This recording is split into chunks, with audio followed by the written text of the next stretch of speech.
नमस्कार सभी को, एक बार फिर से स्वागत है एक और नई वीडियो में। और हम पढ़ रहे हैं पतंजलि योग सूत्र।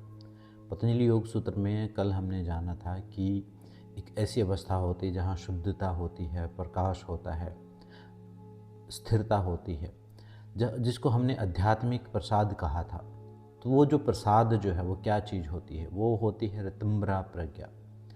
तब आगे महर्षि पतंजलि कहते हैं कि वो जो चीज़ है, वो जो घटना घटती है, वो घटना कब घटती है? निर्विचार समाधि के बाद, जब सारी चित्त की वृत्तियाँ शांत हो जाती हैं और प्रकृति अपने निष्क्रिय स्टेट में हो जाती है। मतलब अब कुछ नहीं, प्रकृति भी कोई फ्लक्चुएशन क्रिएट नहीं कर रही है और आपका चित्त भी पूरी तरह शांत है। तब एक ज्ञान प्रकट होता है। उस ज्ञान को कहा है ऋतंभरा प्रज्ञा। ऋतंभरा प्रज्ञा का मतलब है एक ऋत यानी सत्य से भरी हुई बुद्धि, एक ऐसी जागृत बुद्धि जो सत्य से भरी हुई है।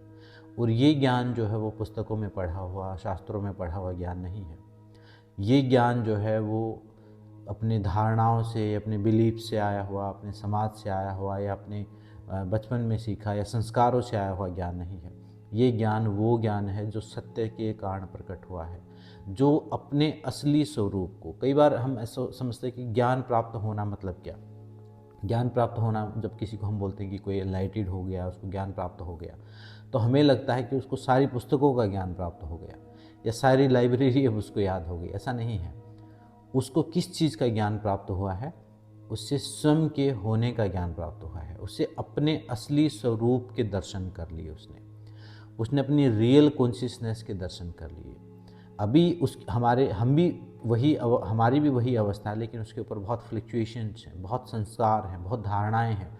जैसे जैसे वो सारी हटेंगी, चित्त एकदम विश्रांत अवस्था में होगा, कोई विचार नहीं होगा, कोई वृत्ति नहीं होगी।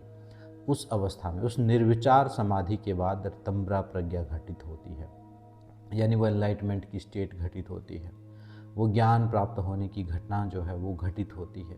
और उस घटना के समय पर, उस समाधि की अवस्था में साधक को अपने बारे में असली ज्ञान प्राप्त होता है। और वो ज्ञान कहीं और से नहीं आया, उसको अपने सत्य का ज्ञान है वो। और उस सत्य का ज्ञान क्या है? वो सत्य का ज्ञान यही है कि आत्मा का असली स्वरूप क्या है, यानी जो ध्यान कर रहा है उसका असली स्वरूप क्या है, उसको पहली बार पता होता है। सेल्फ रियलाइजेशन होता है उसे पहली बार। और वो कोई बातचीत से या कोई ध्यान में हुए अनुभव जैसा नहीं है। वो एकदम सत्य है, क्योंकि अब बुद्धि कुछ सोच नहीं रही है, चित्त कुछ फ्लक्चुएट नहीं कर रहा है, प्रकृति अपना खेल नहीं कर रही है। अब सत्य अपने रूप में जब प्रकट होता है तो उसी को एनलाइटमेंट बोलते हैं, उसी को ज्ञान प्राप्त होना बोलते हैं। और